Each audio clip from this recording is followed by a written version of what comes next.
Assalamualaikum warahmatullahi wabarakatuh. Selamat pagi semuanya. Selamat datang lagi di channel Mister Dikta, tempat belajar bahasa Inggris gratis bagi siapapun, kapanpun, dan dimanapun.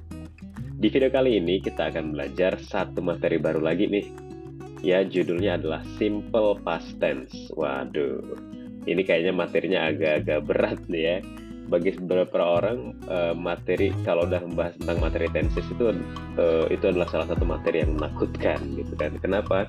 Karena isinya itu pola-pola dan rumus-rumus. Waduh, udah belajar bahasa Inggris susah, ditambah rumus juga gitu kan. Jadi rasanya makin susah.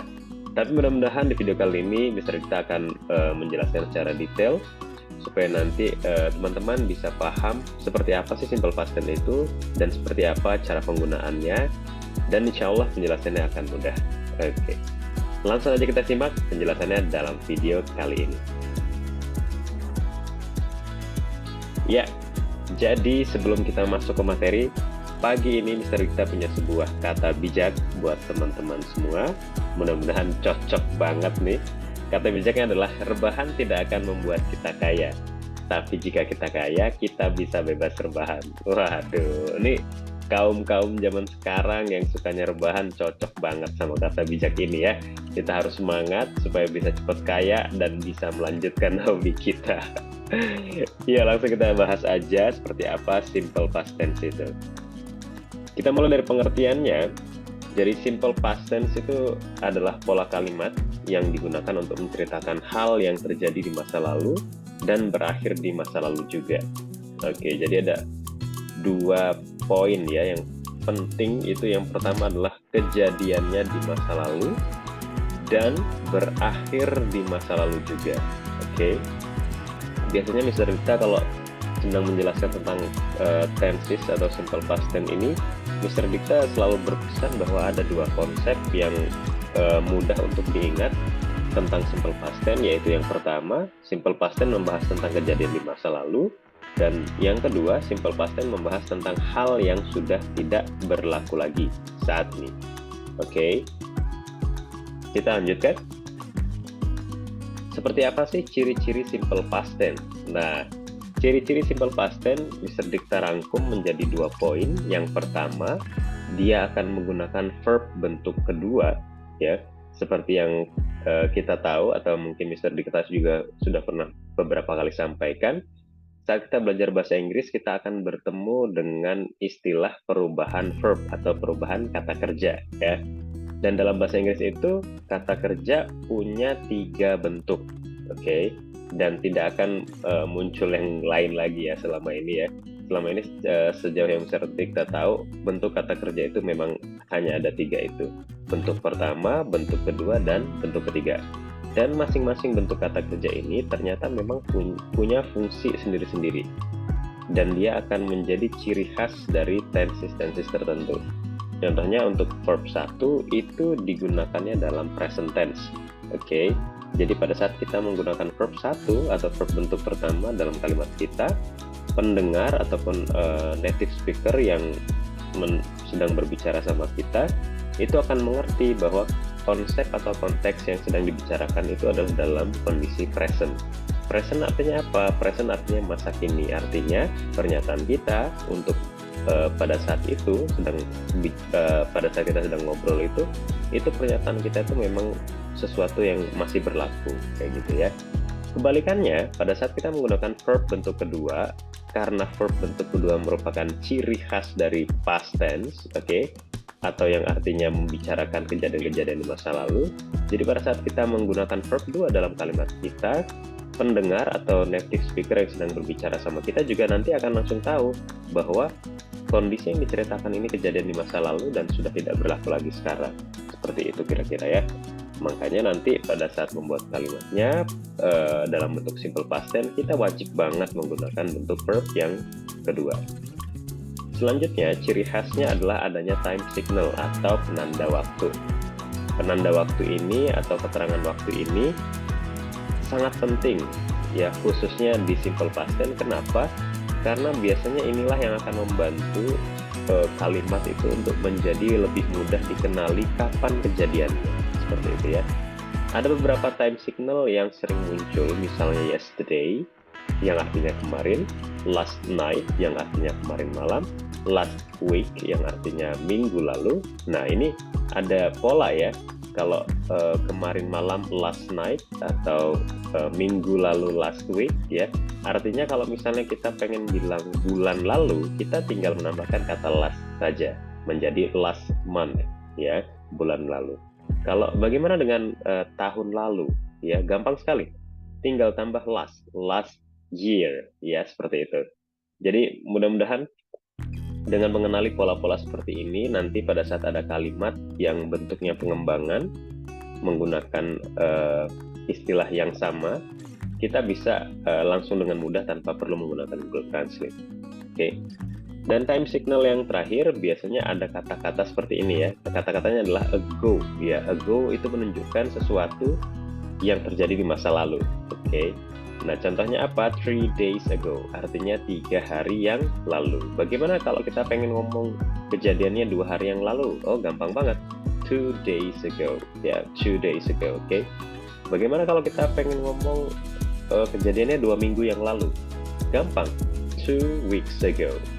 Gampang sekali ya. Jadi silahkan kenali polanya. Ini boleh di screenshot juga buat catatan nanti. Kita lanjutkan. Selanjutnya kita akan mulai masuk ke rumus ya, seperti yang dibahas di awal ya. Kalau udah ngebahas tenses itu pasti nggak jauh-jauh dari belajar rumus atau pola kalimatnya. Sebenarnya pada saat kita sedang mendengar kata rumus, jangan langsung takut. Kenapa? Karena sebenarnya rumus atau elemen-elemen yang muncul dalam pola kalimat sebuah tenses itu tidak begitu rumit sebenarnya. Kita langsung lihat di sini rumus simple past tense untuk versi verbal sentence. Oke. Verbal sentence sekali lagi mengingatkan karena ada kata verb-nya ya. Jadi artinya adalah kalimat yang mengandung kata kerja. Oke, jadi di dalamnya udah pasti ada kata kerjanya kalau verbal sentence itu.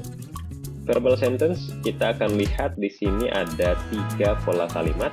Yang pertama untuk positive sentence atau kalimat yang bernilai positif. Yang kedua untuk adalah negative sentence, yaitu kalimat yang bernilai negatif atau pernyataan tidak ya.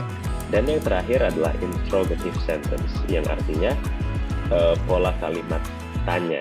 Oke, ada pertanyaan di sana. Bagaimana polanya untuk kalimat positive sentence?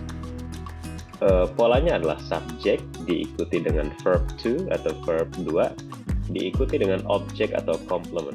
Oke.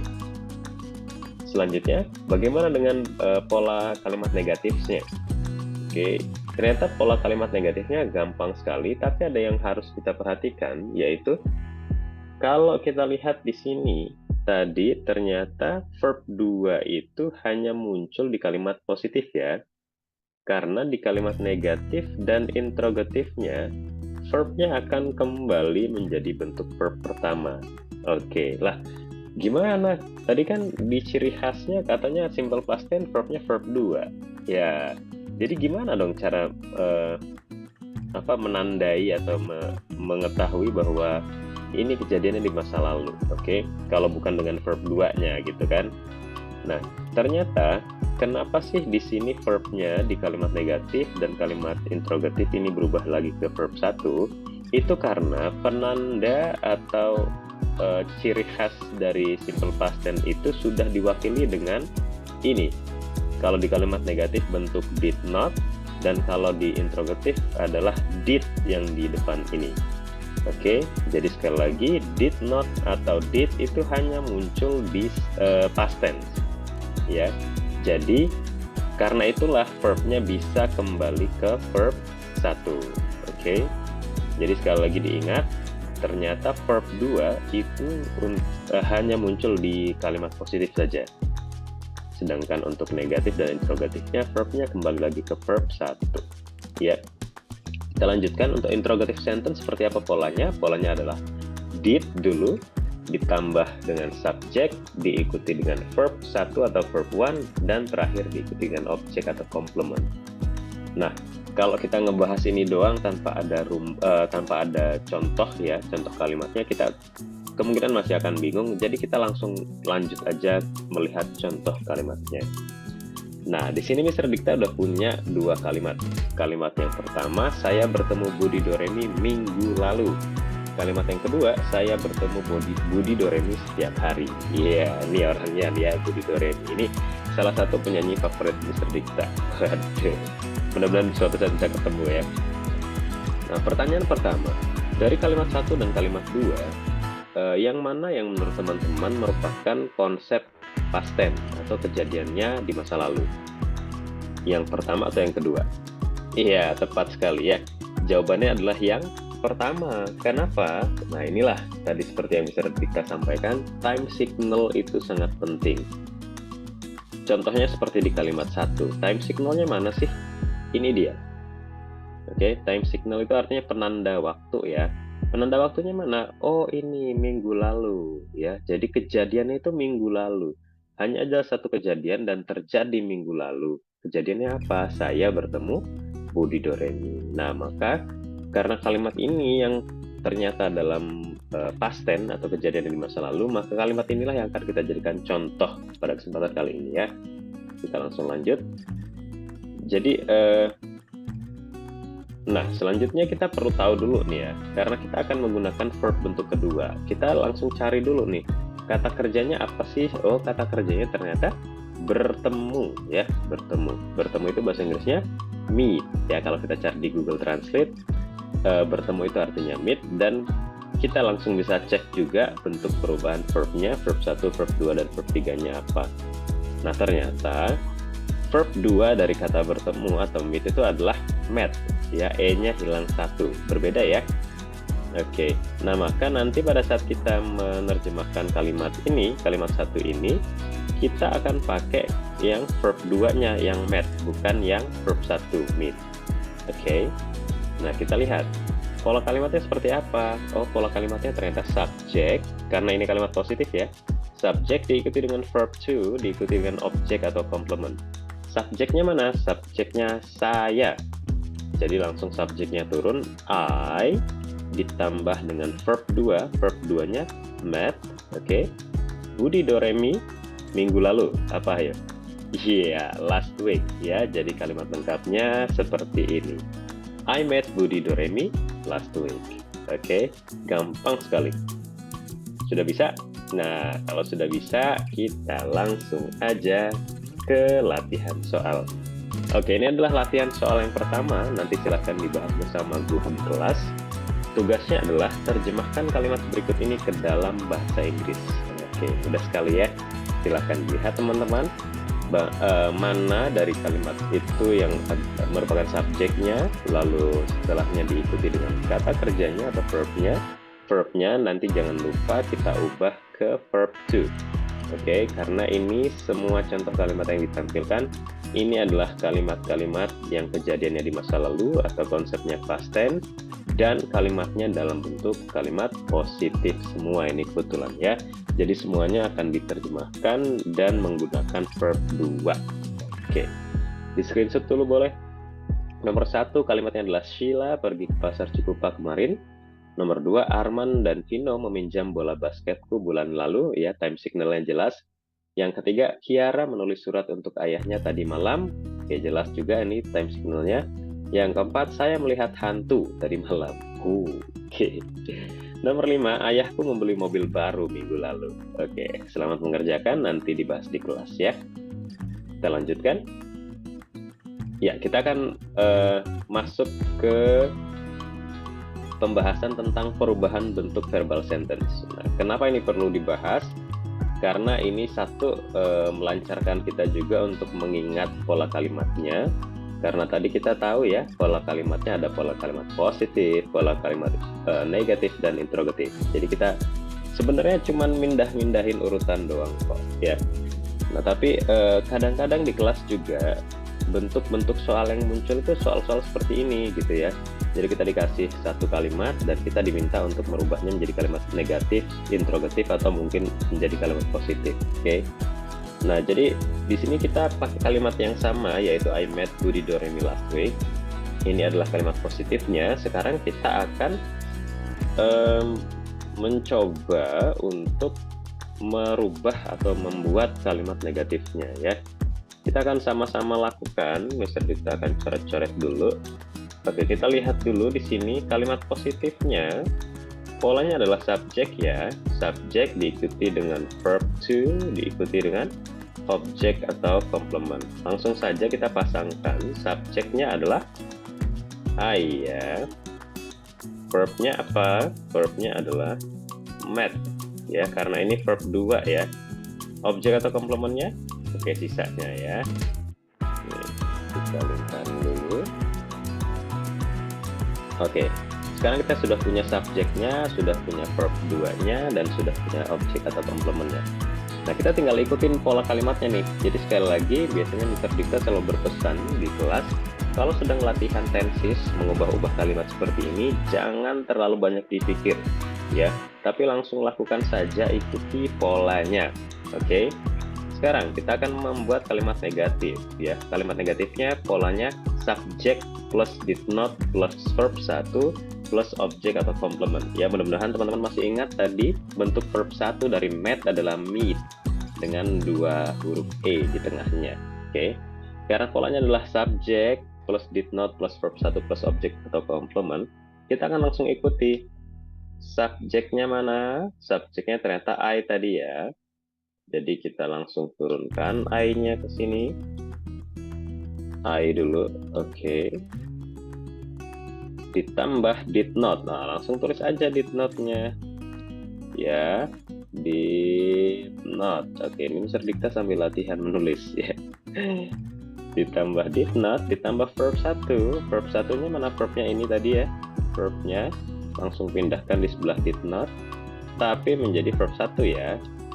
Did not meet. Oke. Diikuti dengan objek atau komplement. Objek komplementnya langsung Budi Doremi last week. Ya, jadi kalimat lengkapnya seperti apa sih? Kita lihat dulu sebentar.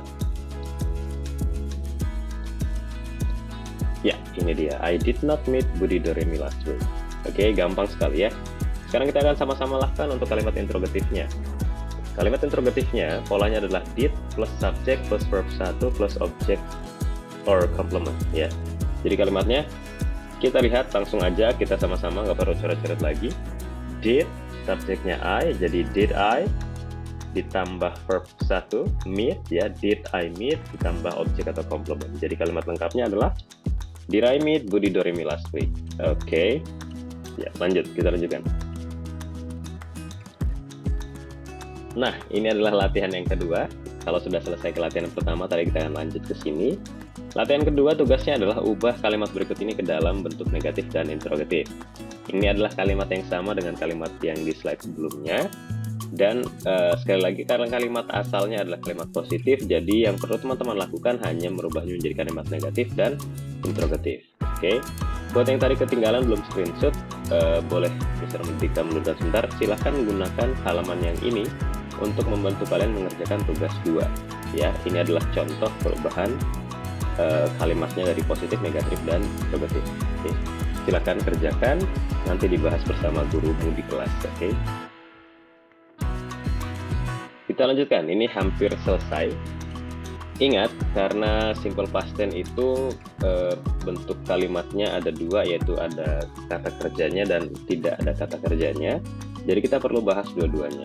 Oke. Kalau tadi kita sudah membahas tentang verbal sentence atau kalimat yang ada kata kerjanya, ada verbnya. Sekarang kita akan membahas kalimatnya, jenis yang kedua, yaitu kalimat yang tidak ada kata kerjanya atau istilahnya adalah nominal sentence. Oke. Seperti apa?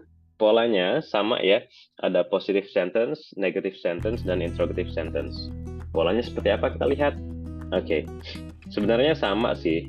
Dia cuma mengganti verb to dengan to be yang ternyata pilihannya ada 2 ya. Kita bacakan.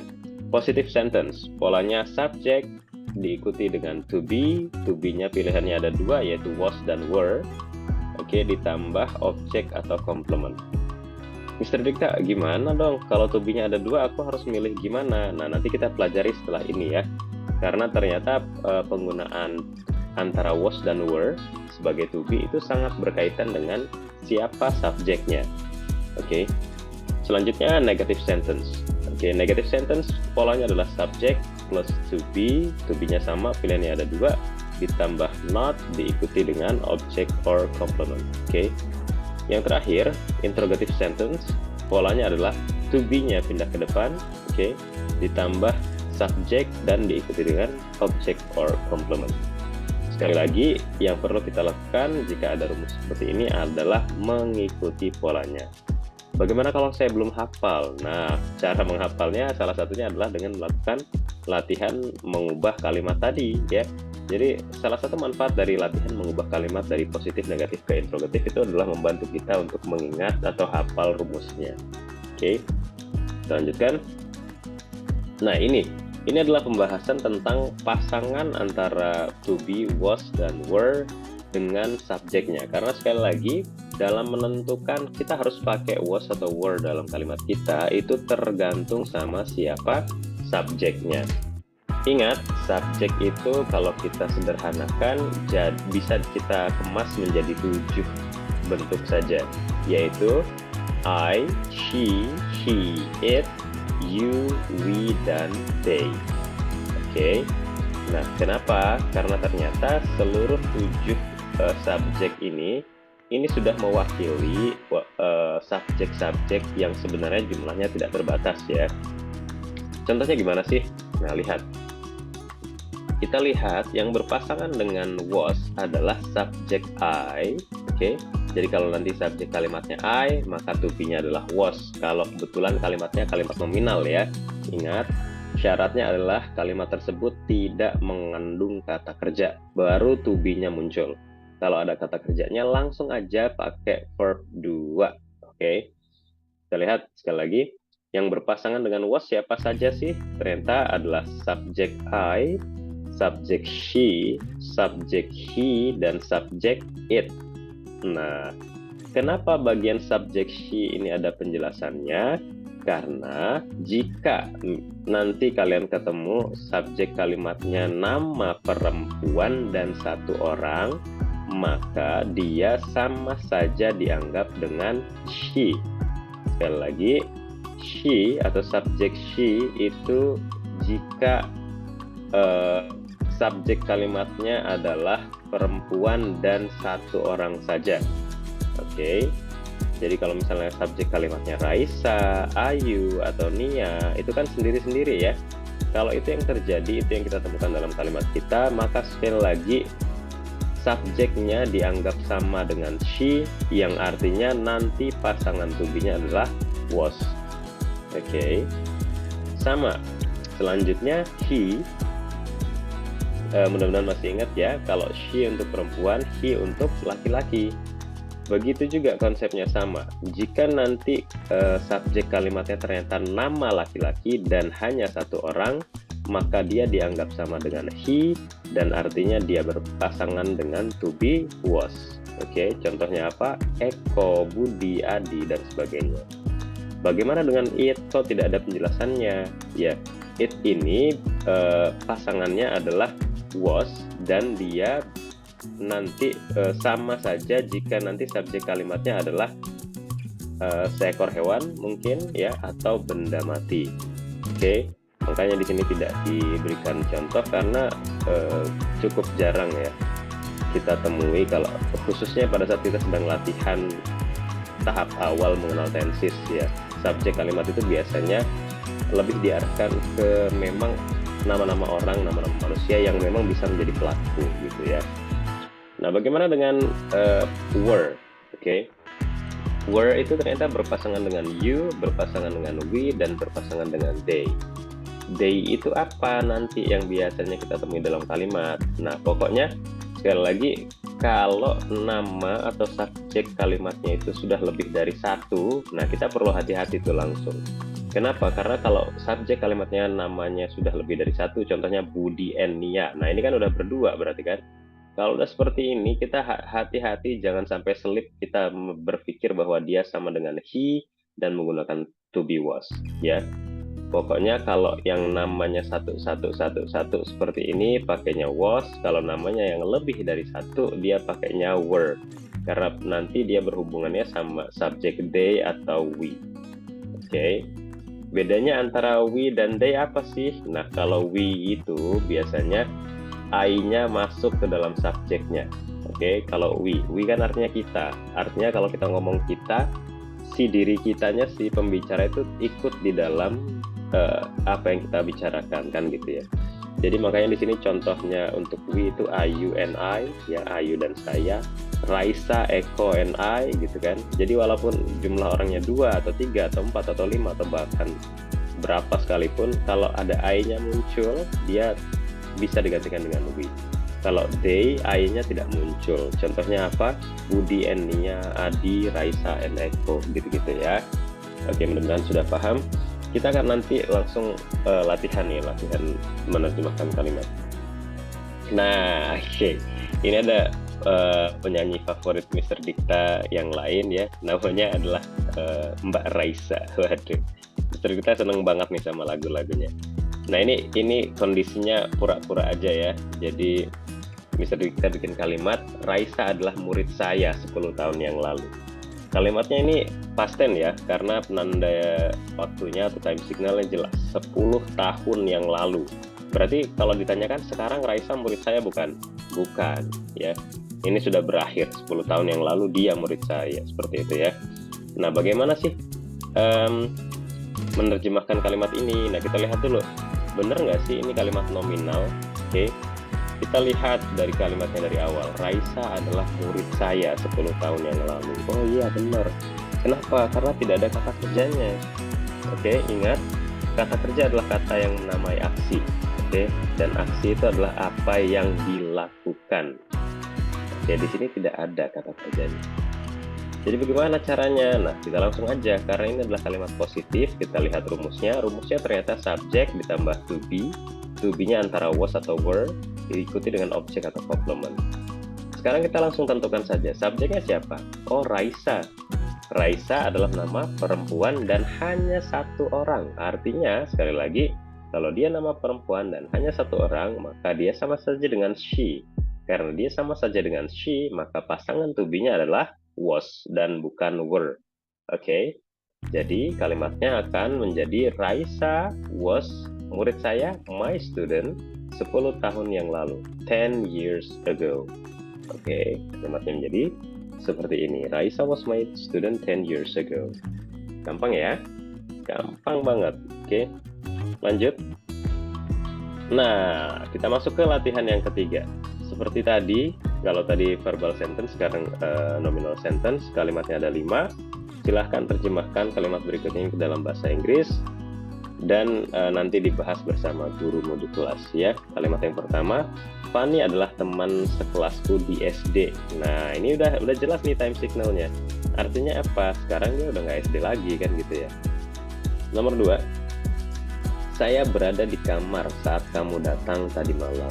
Oh, jelas nih time signalnya. Tapi hati-hati, di sini ada 2 ya. Ada 2 bentuk past tense. Oke, yang pertama ini bentuknya nominal, yaitu saya berada di kamar.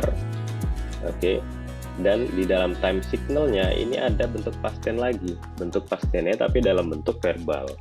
Kenapa? Karena ada kata kerja nih di sini. Kata kerja adalah datang. Saat kamu datang tadi malam. Jadi jangan lupa nanti pada saat menerjemahkan kata datang ini kita akan menggunakan bentuk verb yang kedua ya, karena dia kejadiannya di past tense dan dia adalah kalimat verbal. Nomor 3, Mr. Dikta adalah guru bahasa Inggris saya ketika saya masih SMP. Nah, ini jelas juga nih ya, time signalnya jelas. Jadi apakah Mr. Dikta sekarang guru saya? Ya bukan, karena dulu loh Mr. Dikta itu guru saya dulu waktu saya masih SMP. Nomor 4, Rido dan Alif ada di sini tadi malam. Jelas time signalnya ya. Nomor 5, bahasa Inggris adalah pelajaran kesukaan saya ketika saya masih SMA. Oke, jelas ya. Silahkan coba terjemahkan. Ini semuanya kalimat positif sekali lagi, dan semuanya adalah kalimat nominal, ya tidak memiliki kata kerja. Kita lanjutkan. Nah, sama seperti yang tadi, karena kita sedang latihan, sedang belajar ya, jadi kita akan melakukan juga perubahan bentuk nominal sentence dari positif, negatif, dan interrogatif. Nah, karena tadi kita udah coret-coret di bagian verbal sentence, jadi sekarang Mr. Dikta rasa, Mr. Dikta yakin banget teman-teman udah makin bisa langsung ya melihat polanya dan menggunakannya. Jadi kita akan langsung aja. Kalimat positifnya adalah subject plus to be plus object or complement ya. Dalam contoh, kalimatnya adalah Raisa was my student 10 years ago. Subjeknya Raisa, to be-nya was, dan sisanya adalah pelengkapnya. Oke, jadi kita lanjut ke kalimat negatif. Kalimat negatifnya ternyata subject to be ditambah not, ditambah object or complement. Jadi gampang banget, subjeknya langsung turun Raisa, to be-nya turun was, ditambah not. Jadi Raisa was not, diikuti sisanya.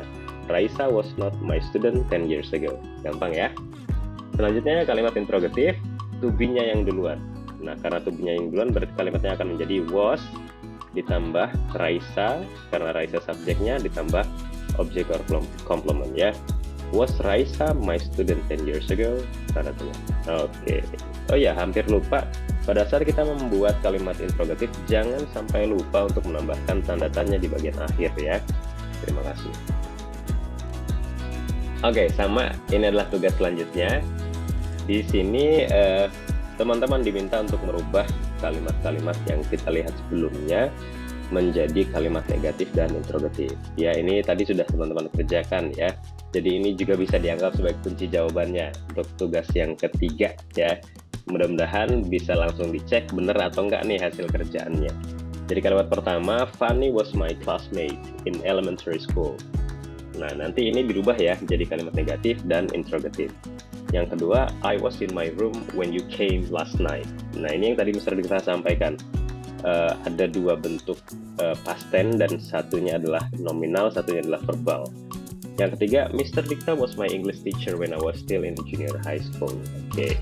Nah, ini malahan dua-duanya bentuk nominal ya. Mr. Dikta was my English teacher when I was still in junior high school. Oke. Nomor 4, Rido and Alif were here last night. Oke. Nomor 5, English was my favorite subject when I was still in senior high school. Oke. Nah, silahkan ini coba dirubah menjadi kalimat negatif dan interrogatif. Nah, dan nanti kalau sudah selesai, ya, silahkan bahas bersama guru di kelas. Oke deh. Ya, itu dia tadi penjelasan materi tentang simple past tense. Mudah-mudahan bisa dipahami dengan mudah.